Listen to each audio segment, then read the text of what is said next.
Merci à vous et grand merci au tribunal. C'est ce plateau, on a Carmen Moukoumania. Bonsoir. Bonsoir Jessica Voulou, bonsoir Vincent Chilouise.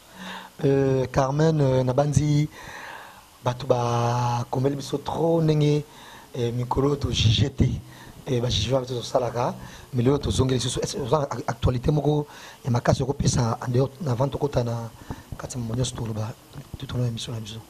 Bon, déjà, actualité, donc, ils ont m'assuré de taper dans l'actualité, et puis savoir que Wenge Musique à Maison Mère, bah, recruter des musiciens à Sika, des musiciens qui n'est pas fait rigolo, en tout cas, côté, puis recruter des musiciens Moussousso, remplacer, voir Boilotin, donc c'est parmi les actualités, et aussi. J'en profite pour dire mes condoléances à toute la famille de la presse congolaise parce que tout est qu'on perdre une présentatrice des émissions, journaliste P. Elle s'appelait Mireille Adamo, donc j'avais pas eu le temps de dire mes condoléances. Donc, et aussi par rapport au sujet du jour, je pense que nous sommes le bilan concerne les autres à la annuler Napoto, donc c'est un peu ça. Et le reste, je pense qu'on aura le temps d'en parler tout au long de cette émission. Clin d'œil également à vous, et M. Labbé, les 24 d'Ima qui nous suivent depuis l'Italie, sûrement, et avec les gens dans le Vatican, vraiment, Bambote Belé, Panayo, M. Labbé, les 24 d'Ima, on va prendre Vincent Chilouzi, bonsoir.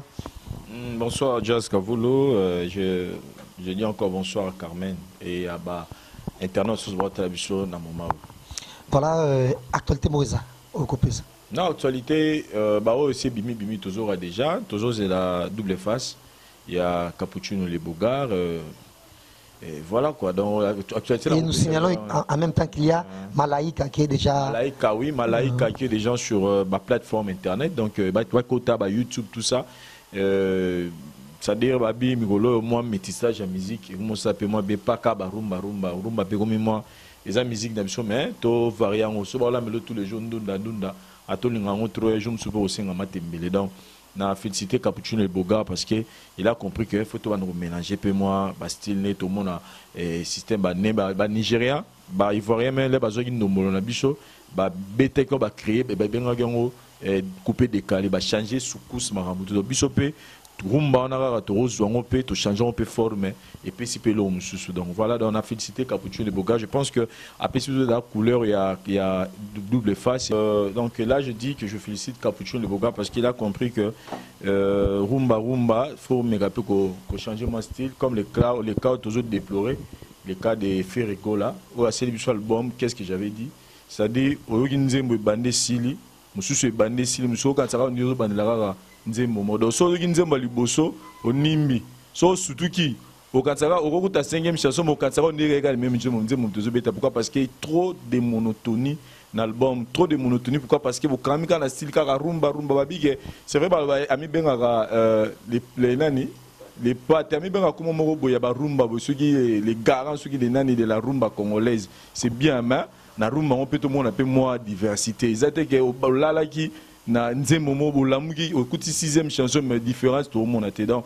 des genres de choses comme Capuchino et Boga Sali, vraiment c'est quelque chose à féliciter. En même temps merci, n'hésitez pas à consommer Kiki JD de Ferrigo là, et très prochainement critique Nangoya à long et à large, et puis malembe na komi presque na zanga denzembo non yo kité no ki presque album nyonso et tikali nzembo mi balé na ba si 33 si je me trompe pas, il y a nzembo wana et album ya Kiki JD, mais en même temps et cause à la bientôt mais trop c'est beaucoup venir talango sur YouTube et iTunes consommons histoire qui fait rigolo à côté ça peut un peu et continuez toujours à consommer Tokos de Fally Ipupa là on peut toujours Congo malembe et Tokos ça va déjà Tokos et Vincent a forcé que l'insanga nzembo ya Arkelina et na Fally Ipupa bien kenga et nous avons penza bien té mais malé mettons on yo kapi critique à tokos pe koya et je pense que c'est par ici que to possible actualité la bisogno so consommer en même temps Ibrator na album nae et plan B il y a Ibrator et Cursis pourquoi pas il y a Fabregas pour beaucoup qu'on consomme et nabandi émission sur lelo bomoni bato to jena bango et si j'ai tout ça là au lobby non sommet au lobate faut pas consommer PC Joe de la semaine PC Joe penza on est solo pas voilà et bienvenue à tous et merci de nous rejoindre dans cette émission tribunal. Nous recevons pour vous et Carmen Moukoulman, il y a la magnifique Vincent Tulus étoile de la presse tout au long de cette émission tribunal il y a lelo to kata peto suksa mamwetali bongo Olympia de Paris il y a héritier Watanabe bato belé ba komela biso to zuba information pe belé to metto ça analyse mouké sur maman nyoso les gars concert on a mettre on a tout rappelé batunio soké le 14 juillet les akibongo indépendance et à France mais c'est même 14 Mary J. Blige abetaki na Olympia de Paris et les 14 wana et les 15 engela ndabamongo héritier na toujours Olympia de Paris et avant toute chose et Carmen analyse nous allons si makamonio soit héritier wana jusque là na concert le 15 juillet. Ouais, c'était évident, donc on savait qu'à Beta parce que déjà s'il fallait pas Beta quitter dernièrement dans la Cigale, j'ai eu plusieurs appels par rapport à une émission qu'on avait eu à tourner avec Vincent et quelques autres personnes. Donc on savait déjà qu'il était en Beta, peut-être qu'il s'était aussi quand même entêté parce que combattant c'est que artiste musicien congolais n'y sont en Beta. Et déjà je me souviens que Bissot ils avaient en 2014, je pense qu'on devait partir avec Papa Chéri JB Mpiana. Il fallait qu'il accompagner JB. Il fallait habiter à Zénith de Paris. Et on était donc à 2 doigts de partir. Et combattant, alors on a annulé le concert et on a tout insulté. Donc moi je savais, le en pleine émission, que l'héritier Bétaté, il s'est quand même un peu entêté parce que. Et comme il quoi moi habitude moi tu es que attends musicien le dit que en bêta donc tu es si ça va cesser quand mais ils sont déjà de retour, c'est une bonne chose pour lui d'être revenu au pays sain et sauf, donc c'est un peu ça et j'espère que la Kinshasa peut à Bakermes ils allaient au bêta ils allaient Bakermes ils ont été au bêta dans Bakermes comme à Corée Koubeta dans Olympia et puis Olympia ont pesé lourd j'espère que ceux qui habitent qui en tout cas ils ont une gloire pour lui et donc il allait se dire qu'il a vraiment atteint l'apogée mais voilà je pense qu'il a encore toute une longue carrière il aura le temps un jour peut-être en taper Olympia à cause ça va CV bamsou à cause ça va CV ndenge ba fali ba cause ça va CV et autres donc un jour ça va arriver il était aussi un peu trop pressé. Je pense que héritier c'est encore un bébé dans tout ce qu'il est en train d'entreprendre donc il ne soit pas pressé à continuer à nous commettre la mode sucette biberon autopo tout temps nous à évoluer. Et je pense que en même temps on va prendre Vincent Chilusi et héritier Watanabe et déjà à la carrière il y a Moulaï et puis Abandi musique avant même Justin Bieber mais on a déjà Bercy même et puis Justin Bieber azana moi qui m'a cassé par rapport héritier je sais pas pourquoi lango et au Carmen la ligne héritier qu'on l'a dit mais on va prendre Vincent analyse jusque là c'est mon sur les 15 derniers qui aux ans aussi héritier. Ouais là pendant Manama on va attaquer Carmen pour dire qu'elle était mal informé tant azolo ba que yebanangi nango ke héritier obetate pour fali abetagi te ratagi tout ça là on a bani informé que première information on a pêché que suite il y a marambo et salamaki pour na fali je t'informe que préfecture il y a France et des versets qui mongo na maison de production olingue produit fali mongo mo rebello na rotanga na TVT parce que bango banila est conscient alors que à la maison na eza fali poupa bana plein droit ou exercer musala na bango o balingi ozo ke na la contre ya renuire imate tu vois et na tour ya héritier Watanabe préfecture soka le bagi peut que annuler concert ya héritier il allait encore devoir de l'argent à David Monceau parce que Isaïe bazana liberté ça l'événement la bango donc préfecture aurait annulé concert en até et au même moment pe ba combattant bazali na bango contre conseil héritier. Selon ba dire il y a quelques combattants na sola na bango jour où héritier ça qui dernière répétition na yi où avant concert il a eu à tenir des propos ba propos atenaki na ni non là bon personnellement na tala ki ngote wana ba combattant ba benga ta 5 6 ba benga pour nango ba biso ba jeune biso ba combattant tozaki na biso tobaki bon on va faire ces matotika frère Abeta mais tozara libanda pour na tchara mo makelele tout ça banini koyemba kola sarara libanda ba mona ke mais totika frère na biso Abeta na mais il s'est fait que ba propos héritier tenaki le même jour wana yango nde incité ki sou bato incité ki banani incité ki ba gris héritier Watanabe incité ki bato pe na nga zawana yé alingane héritier Watanabe té parce qu'on doit comprendre ces choses à jazz ces jours là laisse-moi parler s'il te plaît.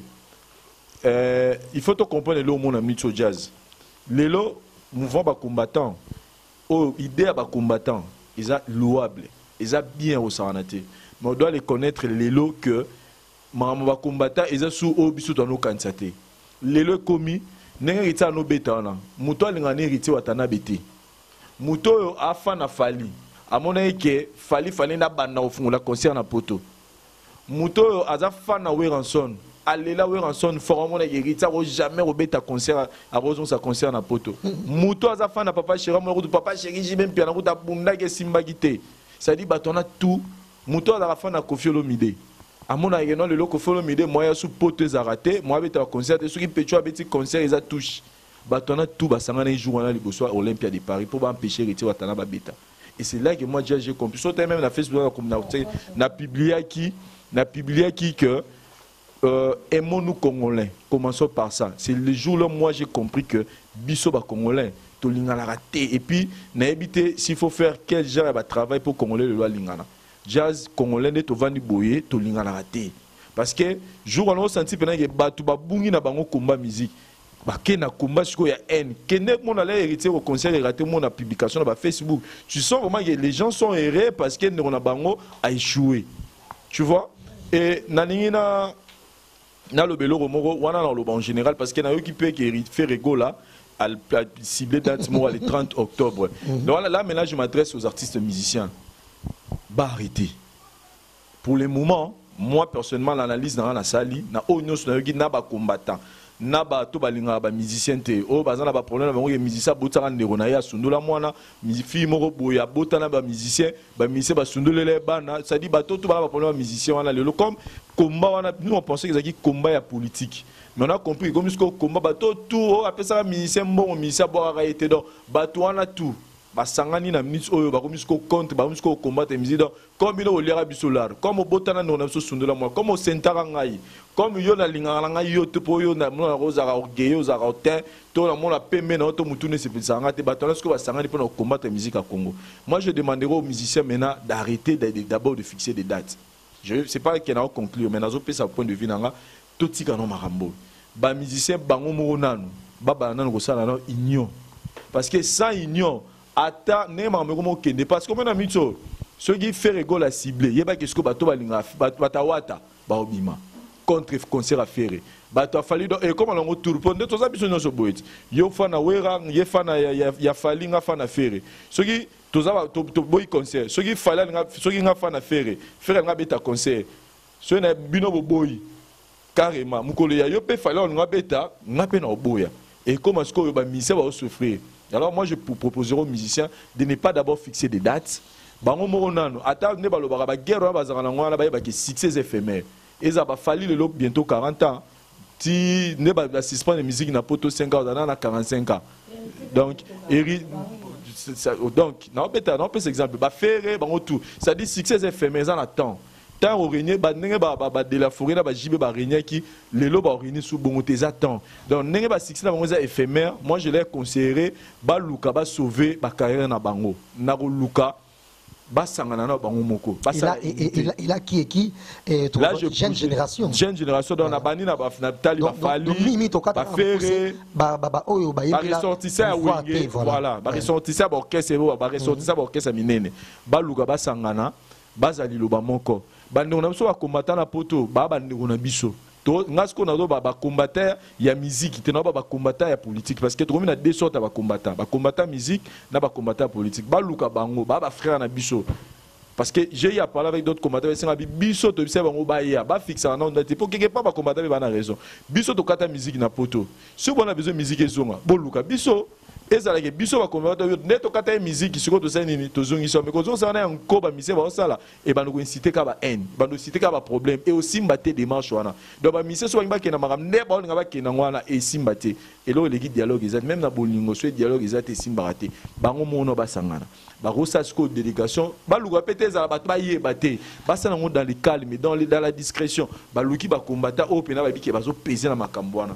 Ba sololi ba pesi ba condition ba combattre ba pesi ba condition mais ba pesi ba musicien ba condition te ya reflo ba kabila ndeto ebina suka parce que biso tozana Congo to ima mleza ba luka oni ba rosa même si organiser moi concert mo humanitaire ya ba musicien non sombo ngana ba rozo peut-être au sunga bata goma donc ba luka li solo mo resala dans la discrétion ce n'est qu'aprendre ba repenser na concert parce que ceux qui et Zara na système moi je pense que Esimba te parce que combat il y a ba combattre il y a musique ne ba continue na makambo donc mystique voilà. En même temps bon anniversaire à Julie Kitima et clin d'œil spécial à mon vieux Salim Kapesa à Londres et Carmen Kouloumane.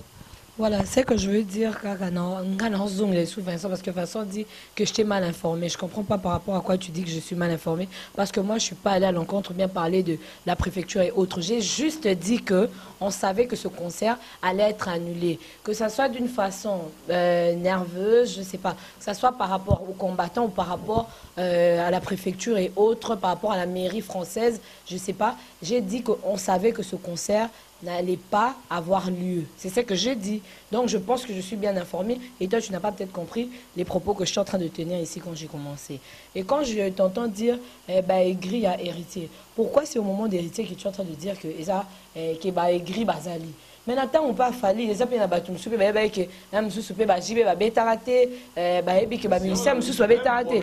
Faut pas dire que les Arabes ont hérité, de comprendre que Batum Soupé, il a hérité, musicien, même Yono Ozawana, Ozana Batu, Oyo Balingaka, on a Balingaroté, c'est normal. Tant que aussi c'est une mission à des gens qui seront pour et des gens qui seront contre. Donc, faut pas faire comme si c'est héritier qui est la victime. Hein? C'est pas la victime. Et puis déjà, moi je dirais quelque chose par rapport aux propos dont je suis en train de parler que héritier avait tenu devant les gens.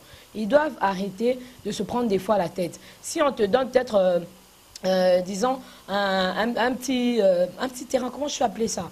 On te donne une opportunité, essaye de saisir l'opportunité au lieu de commencer à te prendre la tête en disant que oui,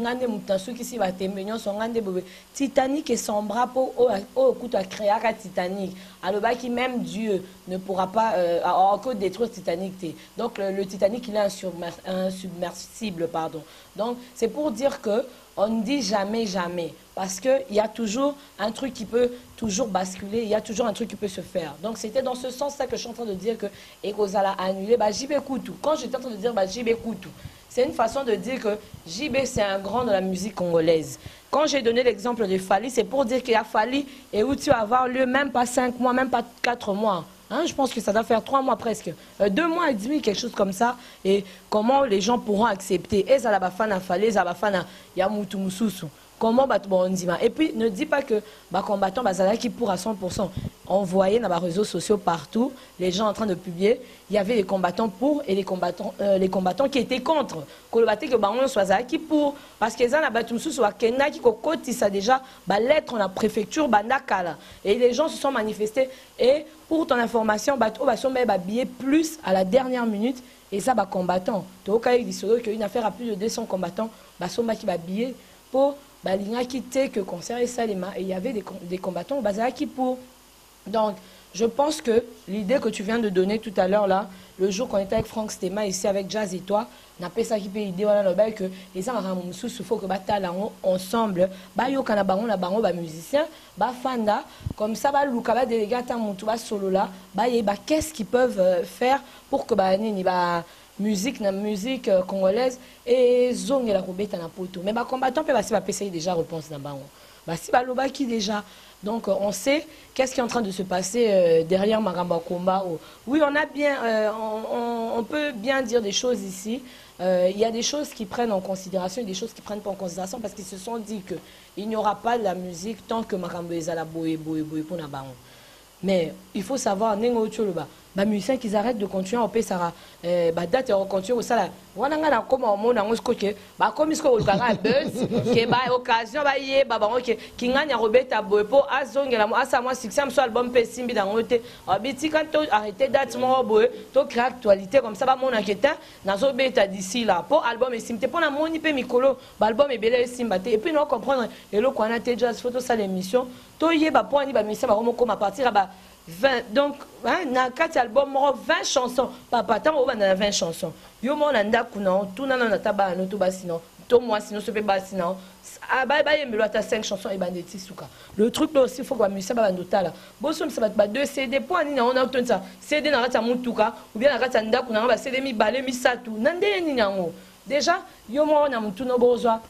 Ma disque d'or le Sunday. Moi, je vais disque d'or, déjà ça c'est en passant. Moi, je vais disque de platine, je vais disque d'or, il y a un maître Gims et moi, tout à retombé, mais il y a un oh bon, on n'est jamais en salle. Album, il y a déjà plus de 20 chansons. Bon, tu as des chansons et bien bon, pour Nanya Yemba Nini, pour Totikanine. Moutoum Souto, on a déjà 30 chansons, on a 30 chansons là, sur Otali, on a 5 chansons, ils bien. Moussou sur MB 20 chansons, Otal avait 3 chansons, quand ils bien, papa, Torosuka, Msoko Sanoka 5 chansons. Et puis, on peut c'est peine à 5 chansons au petit, au trier, au moins bien, et qui est album, qui est bimi qui toque, et bima qui bien, à ça qui n'est pas de belléti. Beaucoup de ça m'a belé, on a bien, on a 7 jours de la semaine et kangi. Voilà, merci. Et en même temps, tu as signalé que Marambo Oyo est héritier à Dorosala, parce que le concert, déjà c'était prévu, et à 45 €, et puis après, on quitte à 11 €, parce que nous sommes à prendre un billet et 11 ou 15 €, nous sommes à bien fait, il y a une répétition, on a qui wana héritier, on est au sabbat vidéo de l'émission pour sensibiliser tout, dans un confesse que concert, et ça même le même jour à Balance wana, héritier l'a fait. Et pour l'histoire, pour pour qu'on ait un concert, mais nous, nous, bimi et concert, il y a hérité, ils étaient moins clarté, parce que David Monceau avait un bon opé et belé modèle, on a passé les 14, et Mary J. Blige, Abetaki, American Star planétaire à Olympia de Paris, mais Barbara, Olympia, ils étaient calme. Ils étaient au Bambila, Blomane, mais je au conseil hérité tongo déjà modèle basoda bazaki place wana et mituni na mbongo nini et moi lisomo ezapé na se ezobetama que conseil pe héritier oui mais en tout cas ezaki moi moké payé donc bato financer qui conseil à 100% ezaki ba politicien na biso payé il y a awa il y a Kisasa de ba Mizaki pe moi larme sous na pour un conseil en il y a conseil en payé ezala et cause ya solo et cause il y a le kuta mais déjà plein bambila bazaki place wana bavi David Monceau a bon en foot basoda wana te et analyse non Vincent Rosassir et idée Monceau wana voilà avant la bonne analyse wana j'aimerais que tous à la n'est ni venu comme le baratos à pragmatique et quand même dans le belo moi habillé album tout ce qu'elle a dit là c'est vrai ils ont dérangé ba titre belé mais si on sera le bien souka il y a un moment 7 jours de la semaine et Simon est-ce que ça là OK donc OK bilo wana na mitso bi mikolo na moi album mebe tatino kolongo la po net singa la minute yo je pense que par c'est ça quand m'amène à série to jazz au contredit ngate na ba fête mikolo yo to bina zikida musique yo beta minute na kin ba tout ba misi album mikolo muto beta le roi Fabregas na kin na minute azate on est à Rolobate, tu vois. Donc, Koloba, dans ton Rolobara en général, ce qu'il faut conclure, ce qu'on a touché à Oué en habitant, n'a pas dans le bâtiment, n'a pas dans le Mikolo, Zikida Ferré, il y a Fabregas. Donc, voilà, donc, Kolo, soit phase ami qui toi ça. Bon, Ataza, on va faire Mikolo, Yom Tokani, qui nous bouge, Yom Tokani. Donc, mais. Sinon, nous avons un sujet jazz. On va regarder les gens. Tous les rencontres, on a animé, on va foutre tout le bar vérité. Donc, ceux qui Fabregas sont bétaillés. Donc, Mikolo n'a qu'une Fabregas. Donc, Zikida n'a pas mais un mystique pour le roi. Surtout clavier, on a habité quoi. Mais si vous avez un dossier à. Nous avons un dossier à héritier Watanabe, au jazz au lobby. En tout cas, le dossier à touché jazz est tellement sensible au lobby à politique parce que et là quoi on est tout ça pena mitema ya ba combattant makasi. Moi je pense qu'il faut tous en avoir assez de preuves, faut tout confirmer donc bon de bi cause d'Afrique cause faux. Mais que le David Monso a la possibilité on a été. Moi je pense que ceux qui préfecture à Nimi concert et Betama, il faut assurer parce que pour on a notre na préfecture à France. A singa le rôle la préfecture ils allaient quoi assurer sécurité il y a population ils a PCA. Donc tant que préfecture à Nimi connaissant déjà les parce que préfecture Anima qui en et ben informer rappel na poto ceux qui le longa jazz na kamé tout monde qui kamoto c'est planoté toi la liberté au marché il y a revendiquer muto kanga biso azati préfecture ro kanga ba combat parce que ba combattre qui a confirmé ba côté ba marché préfecture ro kanga ba ngote que non bon comme héritier watana ba beta comme to Nimi conseil bino besoin de droit marché tété alors comme ba déjà danger que conseil rebeta mais ça marche pour n'avoir empêcher concert il fallait bango étant que le gouvernement base ba mesure donc on est comme même au-delà même il y a David Monso les gens m'ont dit qu'on te refoute à mongo na police jazo fout à combien la police française pour bassurer la sécurité ils a bisota donc on a ils ont maman on les a préfecture il faut assurer sécurité na bango ba sopa qui ba soder belo wana malheureusement pour n'héritier watana bebabi waneza o ça ma ngeza ba za considérer comme batanta comment na mutuka mutu ba tumbi tout ça ba poubelle donc et que donc on passe dans la raison donc héritier na été soki a commis sous cause il y a malédiction il y a musique à Congo pourquoi parce que les colons les lots musique à Congo va suspendre encore pour 5 ans. Les lots, contrairement à il y a un de bits. Maman, il y a quand même le bit, on comprend que faire la clinique à base. N'est-ce pas hérité à créer base, Mungolo Wata. Mungolo Wata, to la Mugina Wata, to la Lina Wata, donc hérité Mungolo à Kanye. Faire et pas taler comme qu'est-ce que j'avais dit, ils ont bêtaté trop de rumba, trop de monotonie, n'a créé un peu. Nini actualité n'a fixé la date Simoro Boye le 30 octobre dans Bétanazini parce que soirée na Belgique on écoute débat ni là il a fallu que tout ballon les mêmes combat fali na yoka donc pour brève année pour ceux qui est bon te faire balle no combat fali te donc il fallait festival et Bétan va jouer combat congolais ballon pour dire que c'est sérieux donc pauvre Fali, pauvre faire égaux la paix parce que faire égaux la paix, bah la besoin de ta musique mais on a fait une autre compagnie qui n'aura pas baise mais et simbité parce que Mundela sa lobby 5 ans contrairement à Benin c'est pas que ça ce jour dans lobby qui est oh bazongi ici babi bazonga ba opesa un jour pour une bêta tout ça va nine oh tori que ba c'est bon va quitter 48 heures ils ont 48 heures va dégager na France mais normalement na place on a fait ça tu comprends il fallait musicien pas dégager mais héritier résident français héritier ayo compagnie non on tika la te faut tika bana yi ya vanda ko na ko tika bana c'est normal yo ba musicien ba zonga ya tika la te yo bika wana 12 papa te 12 faut ya na ba musicien na ye accompagner bango c'est tout à fait normal. C'est tout à fait normal. Mais moi je pense, c'est ce que je dis, les arabes à circonstances, tout le bas, n'a pas eu de cause de malédiction, on a tiré par là, c'est trop fort. Donc les arabes à circonstances, à la suite, il y a ma camnaïe. Les arabes qui tétitès, il y a souci à la base au bêta musique parce que quelque part on doit se l'aider aussi que banangani netina bio dans le bas héritier qui est cité éphémère. Il y a un temps à Oleka, bah nous sommes baroya donc on a pour ça profiter la carrière na comme je l'ai dit, 5 ans là-bas, ici, ils ont monté à lobby. Mais ceux qui sont combattants à Sangani, na musiciens, comme le roman, ça va liberté na bango.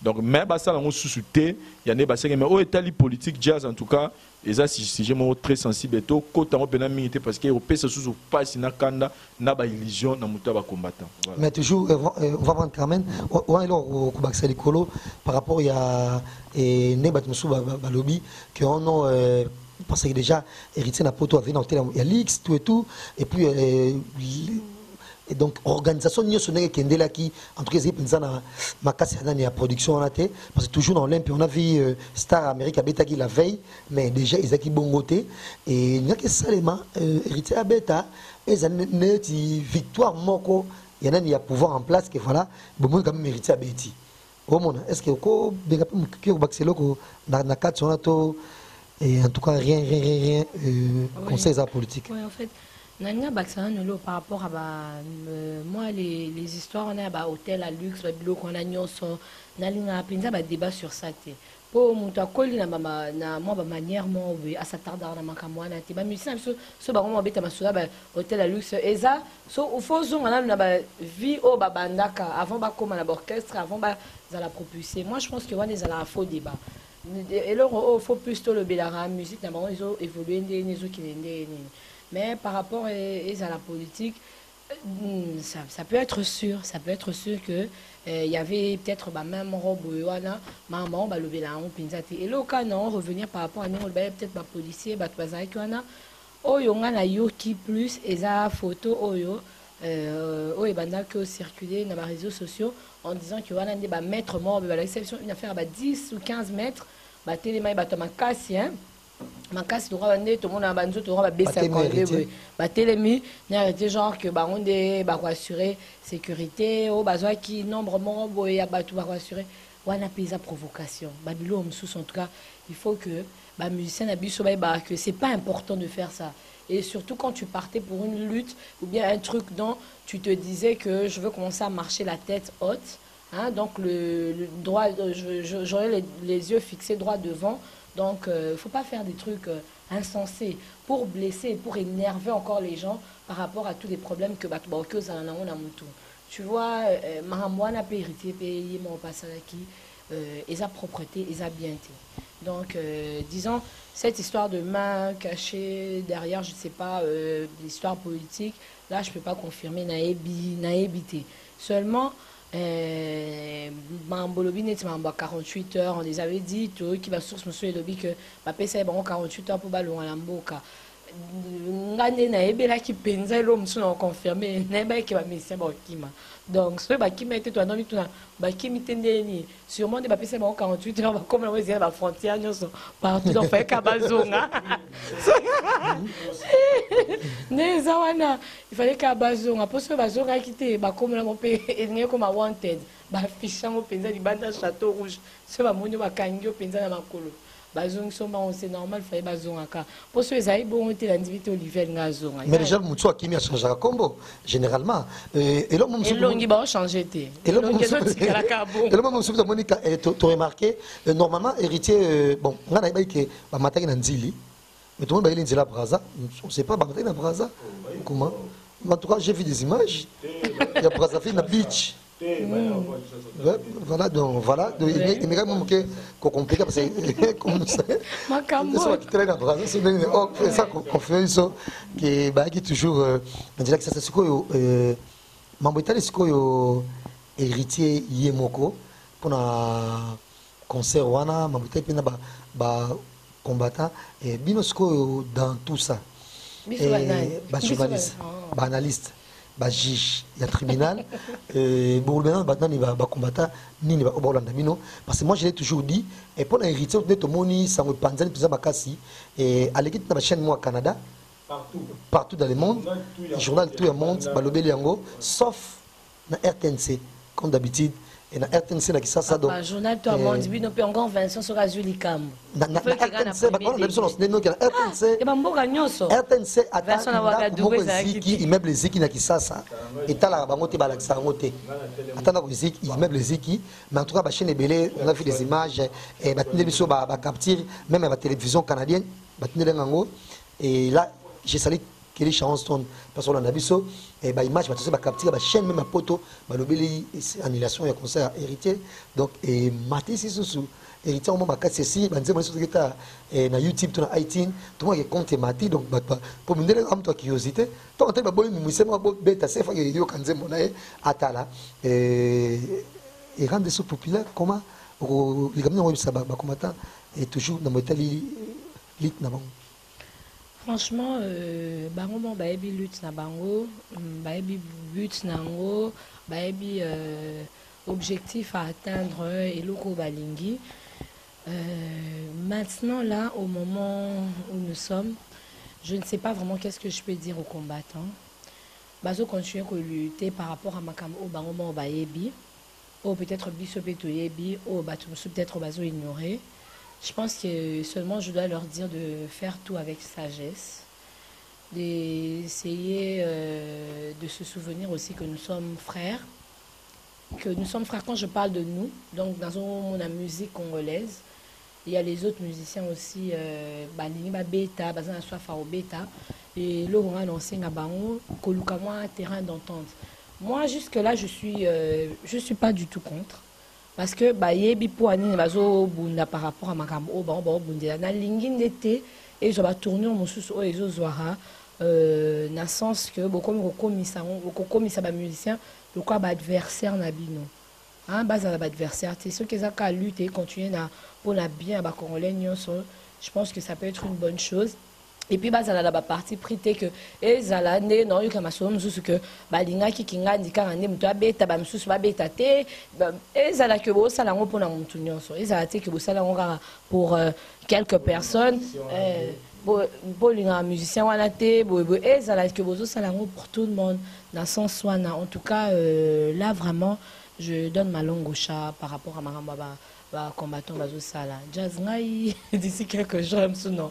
Non, non, hein, jazz, tout beau, il a vu sur ma camo, mais quand même, pour tout ça, je donne ma langue au chat. En tout cas, ça, c'est ce que je peux dire à tous les combattants. Le reste, je pense que Vincent peut ajouter.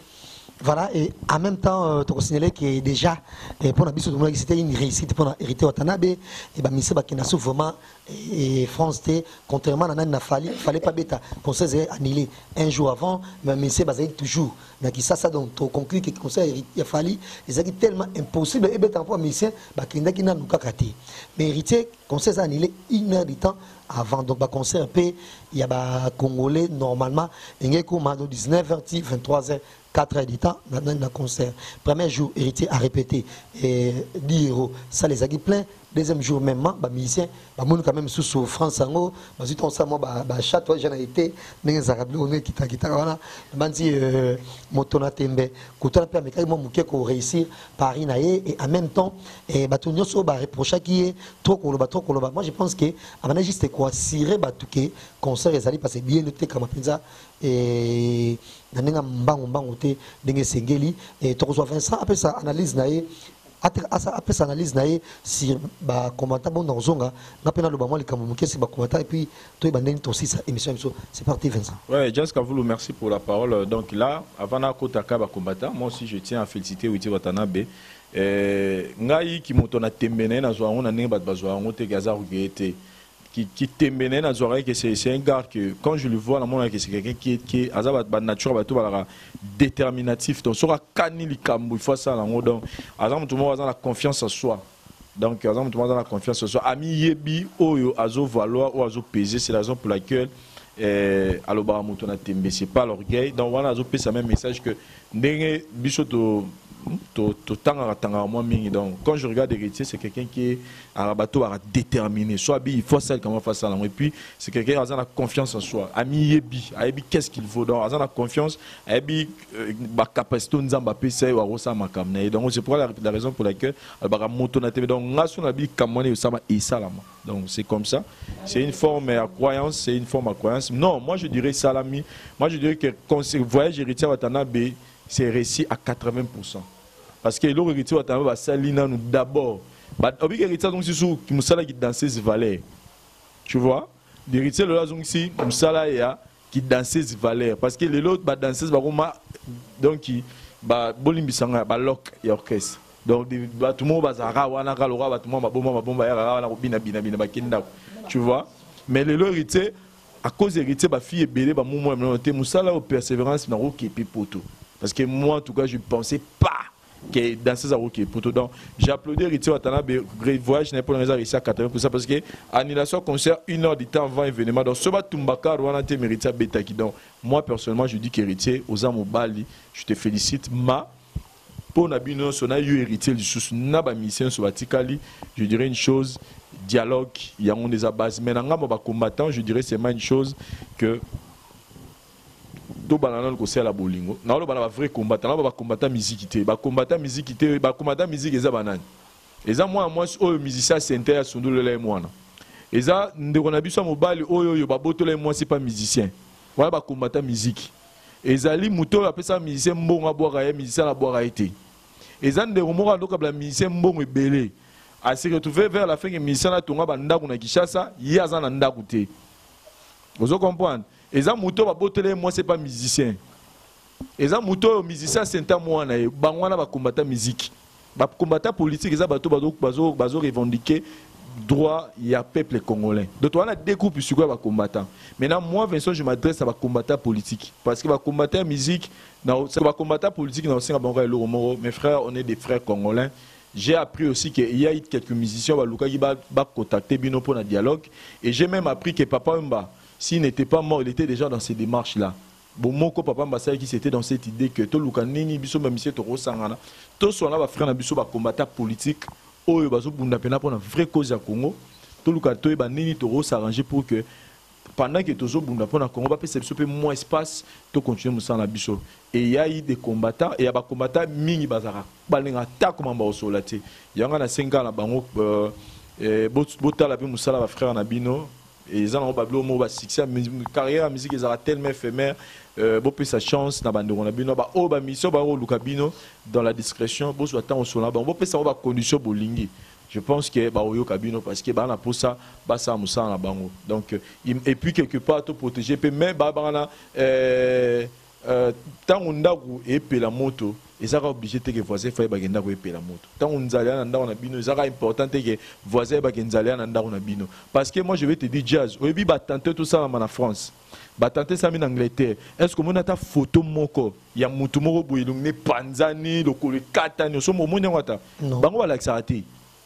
Dans l'action ba image parce que ne ba tantane ça ma ba deki ba busu ba katani ba mitu mo mona ngote me biso na Congo oh elo mo salamiga na Victoria oh mutu ba katso mona partout Facebook mo bimba yango na yango o kota bo yango na yango même de ko mo bank ça nous même ko ya Congo Will Smith fanga sa film Ali Foreman ni Ali contre Foreman awa obi point na yate parce que ba c'est que pays na zo pays d'état de guerre ba c'est bon fa ba ya bagino salango sur na Cameroun sur web na yoka wana donc pourquoi parce que biso moko to pesa image mboka na biso ja parce que même dans ba pays mususu wana au moins n'a jamais mundela publier photo de mo bakati mu bakati lo kolopo ilo mo sa me donc mabe na biso ba problème na biso to ba pe o gérant pe na ndenge na biso parce que bangwana autre no la smaka na biso makam na bango ba la bango biso te ba pe ça va image bien mboka na bango donc moi je demanderai aussi na bango que to meka pe ko solola entre donc ba musicien ceux qui va accepter les poches na biso ke ba sangana et zalami ba combattre ba luka ba solo mais ceux ba musicien pe ba tchela bango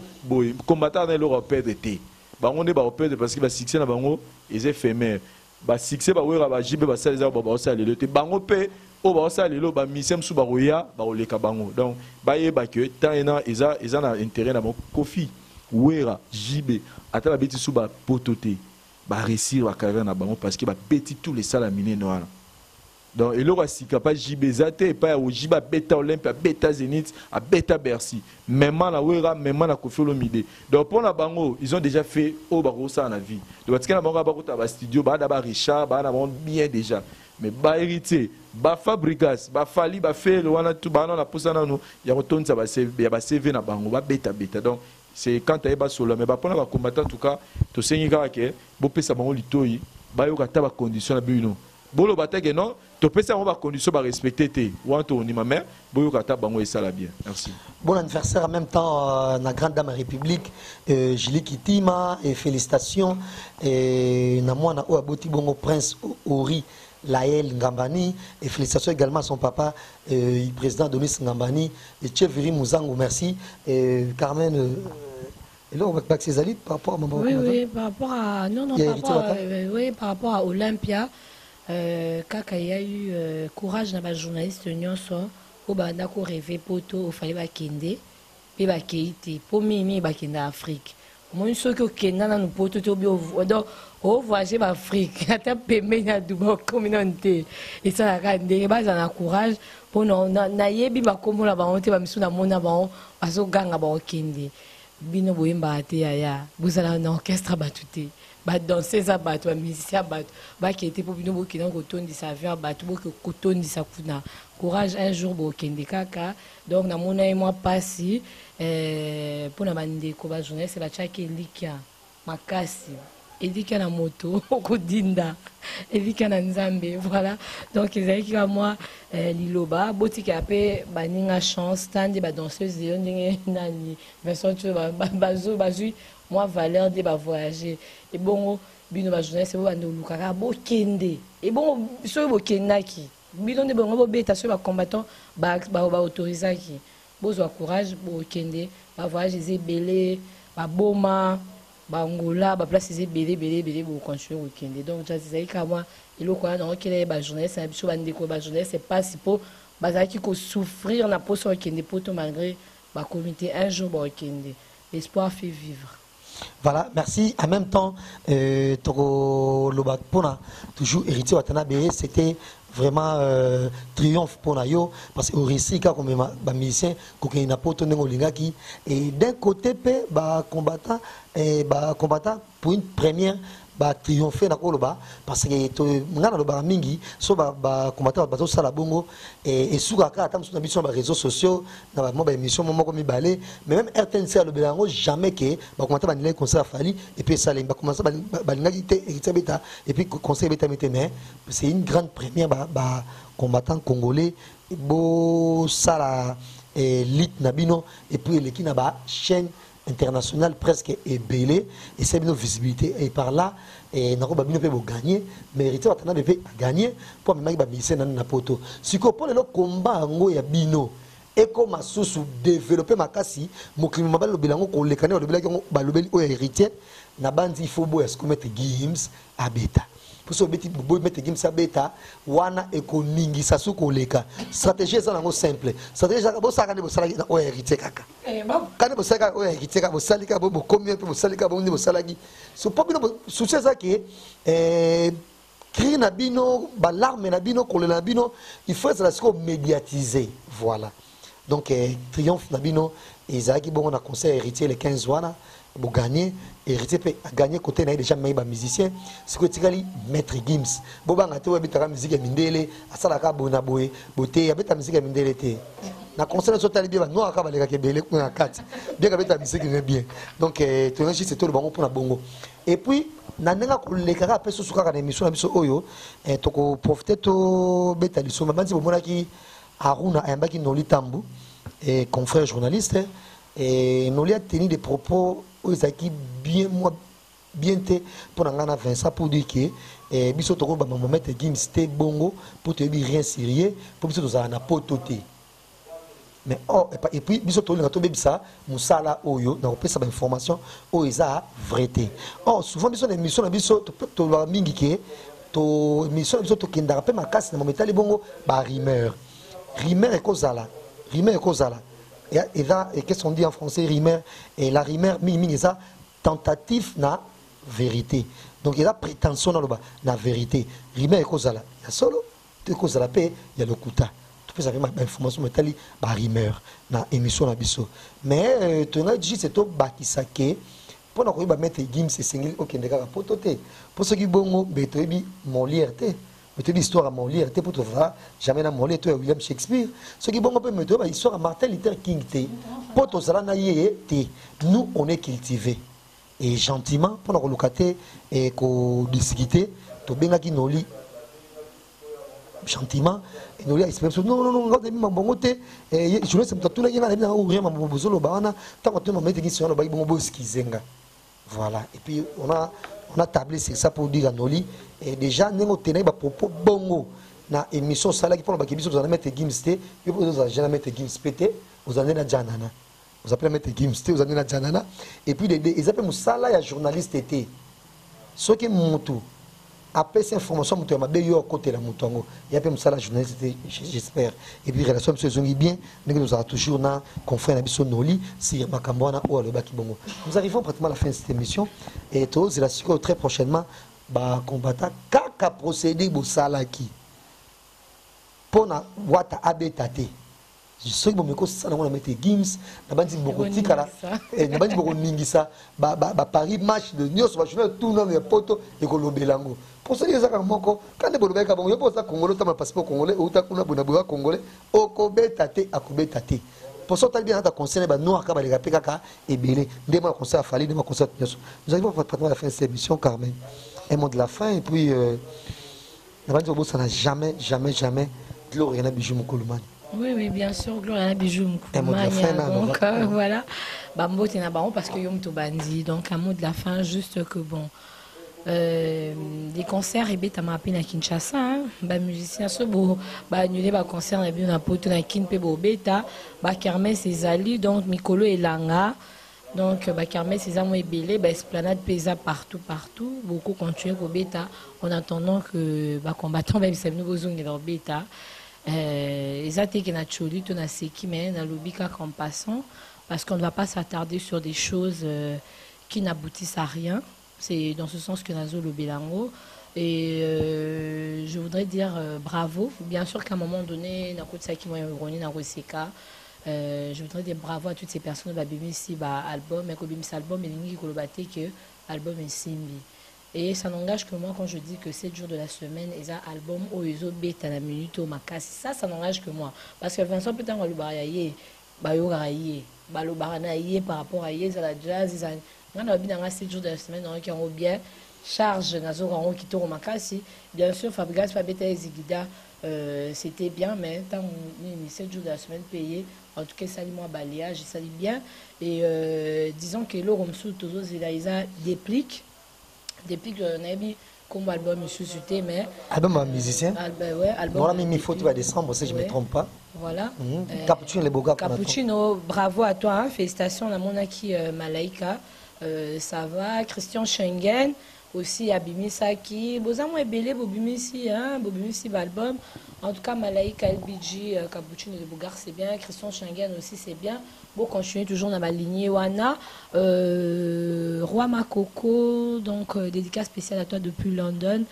Shadrach, le roi Makoko. Et le chef du cartel, Smalt Senga, heureux anniversaire à toi de la part de la magnifique Carmen Koumania. Et aussi clin d'œil spécial à Trésor Baka de Londres. Donc, big bisous à vous. On est ensemble comme d'habitude. Voilà, album aussi à Fali Poupa. Félicitations comme d'habitude. Hein. Tokos, en tout cas Tokos, je confirme, mais écoute, chapeau, faut le dire. Fali Poupa, il fait des grands pas.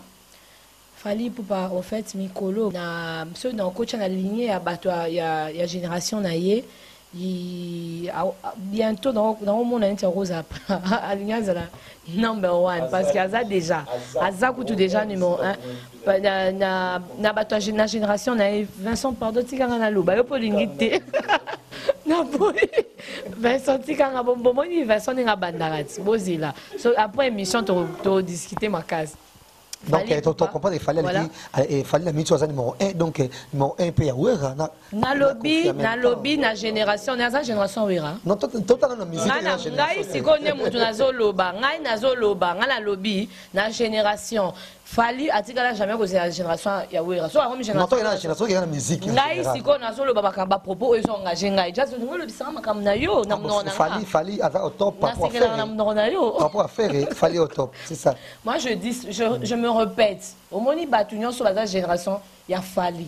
Dans le lobby Fali comme numéro 1 là-bas. Yo kit. Donc bateau on a jeune là-bas 35 40 on a lobby bien. Ça n'engage que moi.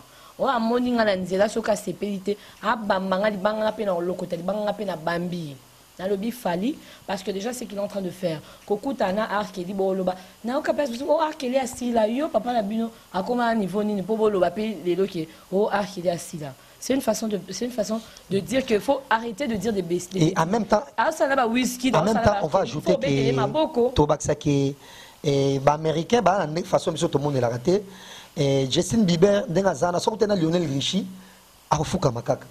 Moi, de mon prêtre, de ma mère va fonctionner à Bongo. De même bien, ce soir, tout est Lionel Richie, tout a Diana Ross. Après que Diana Ross a abordé sur l'album, donc, à repasser même pas ça avant la télé. Donc, bon, l'éducation, on manqué le respect. Arkeli, netinga, n'a pas de numéro sur combien a habité. Mais ce qui est vrai, de vrai. En tout cas, quand on des fois, en tout cas, et puis les gens oublient que Arkeli c'est un. Excuse-moi, les gens oublient que Arkeli c'est un grand. Arkeli, voilà, c'est des grands. Arkeli a blagué. Arkeli, tant qu'on coupe, matangani, n'andéga mabete, école, écozala. Fois 50, il y a matanga papa et maman. Ce qu'on voit là qui papa Wemba, Lelo, Liwane et ça dit que Akende Koye, ti na Antarctique, Aki ko ba na ba placement il fallait même pas ba siko Arkeli de son vivant ayebani c'est une star planétaire. Et à coup tu vas Mary J Blige, c'est parce que Mary J Blige bo beteto tu vas à la star planétaire mais ba Arkeli ba star mo be mkolo Arkeli akufa et ningi ça monte partout et ningi ça likolo na c'est. Donc c'est pas de la blague, c'est un garçon à féliciter Fally Ipupa. Et on remarque que même sa façon de parler, à ici français, à ici anglais. En tout cas, voilà, ça n'engage que Carmen Nkoulmé parce que merci Carmen. Mais langue. Merci. Mais la génération Mikolo, en tout cas Mikolo, ils ont 7 jours de la semaine. Charge et l'équipe Makassi, David Sarcel, Junior Ilang, Yebi. Donc c'est un peu ça. Dédicace spéciale à Natacha Nkoulmania. Big Manager Carmen Nkoulmania, donc on est ensemble. Merci à Vincent Chilis, merci à Jazz Kavoulou, Maroussa et Sao, donc merci Carmen. Image impeccable, merci. Nkoulmania, mais déjà, Tomekamo Muketo Baksape doit toujours triomphe, héritier Watanabe, héritier Nzebonae, album Aboraki, Talaba français de Nakati, c'était bien, et puis héritier qui se bat aussi, et Kobobung Samamo Bele, Mabetali Pe Langue, on croise les doigts qui est, et on a toujours Nzela Fally Ipupa, Nanga qui Vincent, nous arrivons à la fin de cette émission. Voilà, c'est un plaisir. Quand même, on va faire raisonner pour le niveau ça. Pour moi, à 7 jours de la semaine, pour en éviter quoi. Bon, Nabi Boy, Jazz Kavoulou, Obinga Lora Baba Arkeli à Sile Sixanga, Arkeli à la Kinshasa, Beta Kanto, tu vas concernant combien? Il y a un musicien Nini, à Obeta Olega Arkeli n'a pris, à on a Congo, sur Arkeli à ou à Poto la Salon Silate. Donc, musicien va barayer, grandeur n'a un album, t'es pas par rapport à Evro à Sala. Arkeli à la Kinshasa, concernant Grand Hôtel, combien? Donc, comprenez déjà. Et puis, Nani Carmen à lobby, jazz, ça c'est la musique, c'est l'âme, tu vois. Il y a un discuter là au Morocha, il y a un musicien, il y a Fabien Ibrator, Azala Lilo leader. Nzemo Ibrator, yoka, c'est-à-dire yo bando banga ngotro. Ajamo na bien na nzemo na net ngala ngo tinate. Dans l'équipe ngo tout.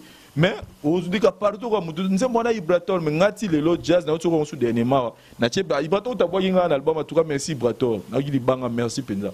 Donc na cheba lito ina nzemo ba imana fa na net par exemple nzemo fa ya lifobo net ba nzemo mena ba mariage on senti ba nzemo me manga donc nzemo album fa bugaso ya nino ba nzemo na ba lifobo nzemo mela trésor nani trésor pour tout o senti ba nzemo me wana me manga te mais na loba teti na suka nzemo neza mabe eza am net yo no bige nzemo ninja ya fit ya falina na arkele et côté c'est tout à fait normal mais pas autant sous et net nga en tout cas,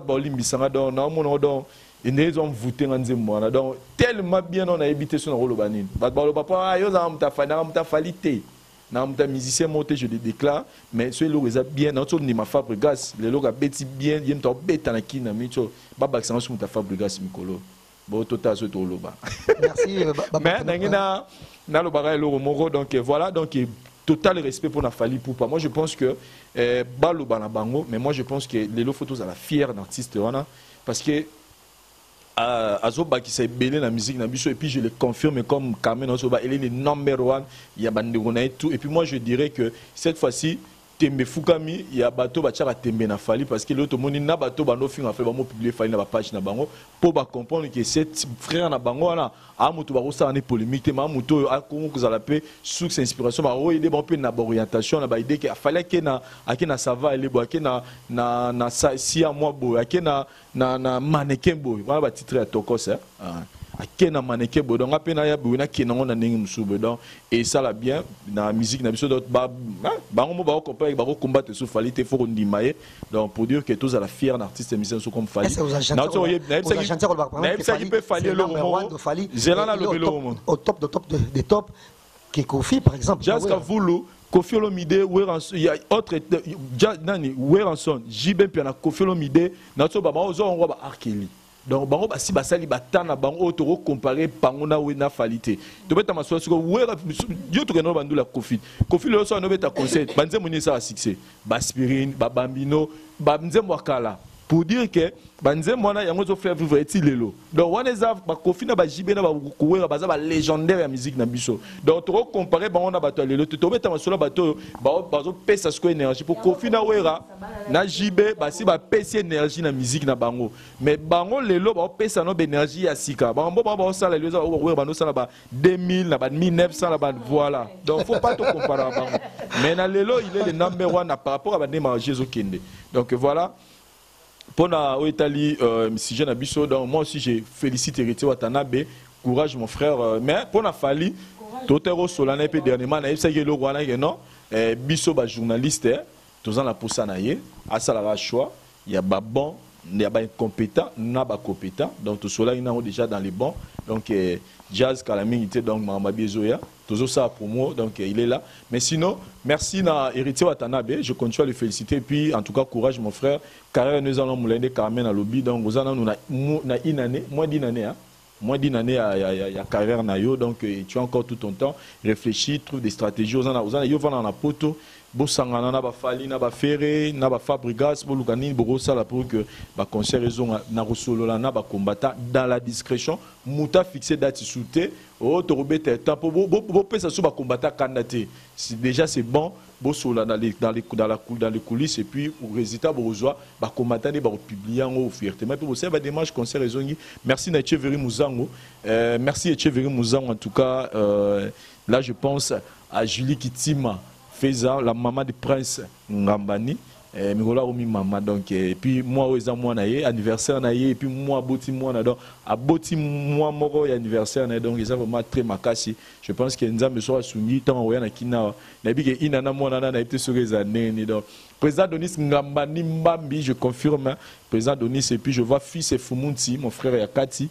Et maman bonheur yo yebi ozaye oui comment on bon messano par où c'est ça caméraman assuré veille boire on t'a filmé film Avatar merci na Carmen moi Dio et ça moi bien reçoana et ça moi bien et puis merci na Jazz Kavulo et puis plein succès na artiste émission sur nos sommets tolinga moi variété la musique trop de rumba tue la musique. Zazasta, Zabolo Fonce tranquille, moi sois Gangela Paris, Paris et Tosaye, merci Naé, Galia Tita, bisous, et clin d'œil également à Hervé Tita, merci. Mais déjà, pour promettre déjà, c'est Ménégoya, critique, au Salé Massir, tout est entouré, fait rigolo là. Donc, Toko décortiqué, Toko disséqué, de tout ça, ma mounion, surtout, et Kiki JD aux albums, tout à fait, aux Simba, ils ont Simbaté, dans l'orchestre, et le Bakaza grand chanteur, Asa Bonabouye, mais or, c'est mieux qu'aux la grande artiste qu'aux la grand chanteur. Et trop, très prochainement, surtout ça, la critique, c'est Tokos, il a fallu pour pas, et déjà, et nako baba kisaki ninja nena ebe ba level ya Arkeli pour la ninja en tout cas il commis pensama bienté et mzembo so ba mina fi wana et Nakamura wana et déjà ils ont sexanga généralement nzembongo mais to betango selon toujours na analyste na tribunal trop ça pour la Tokos mais déjà félicitations à Fali pour pas conseil africain et rien à dire et on a vu c'était plein à craquer d'ailleurs si je me trompe pas mal la chante était là également à matin dans un podium de Fali à Sali coup double jusque là et à Bettina Charles Club c'était super avec sous na timena fondera la kakibiso et ça lit bien makasi et comme ça la personne se bien tout le monde a mis c'est super dans le col on a mais déjà montona tembe et héritier wataye presque et abanga moi trotté trop là ba concert et na mikolo zali kuya mais bon hésiter ko consommer et Kiki JD il y a fait répit Tokos il a fallu pour pas Cursus il y a et Maestro Fabro et Plan B il y a Fabrigas, passe par bois qui Vincent Julie c'était mais Vincent Toulouse. Toulouse. Voilà. Donc constamment monté et ça. Il y a mon colonne c'est mon sein de publicité. Il y a mon Toulouse. Alors ça Toulouse de publicité. Merci à eux et félicitations également à Vécason la famille Moukounanioso et na mariage avec déjà l'obit aux mariage avec et la famille Moukounatu et félicitations à Binondenge et Veka Bali Soussou Bana Paris tout le monde dit besoin image Joana si tout va bien toujours également à Judith Massia Rolanda Bisso en copie. Merci Naé, grand merci. Na Parouze et ça quand même la série. Na Vincent Chilouizi, au même déformé Toulouse et pas Ibraton. Merci na Carmen Moukoulomania et puis maintenant so bandit mission encore une fois aussi c'est mission pour le bagarre qui toujours et bon anniversaire na grande dame République Julie Kitima maman na prince Ori Laël Ngambani et musique na Zali et puis na Colette Ngambani parce que que cette émission tribunal soit avec vous et triomphe. Il y a des combattants et félicitations.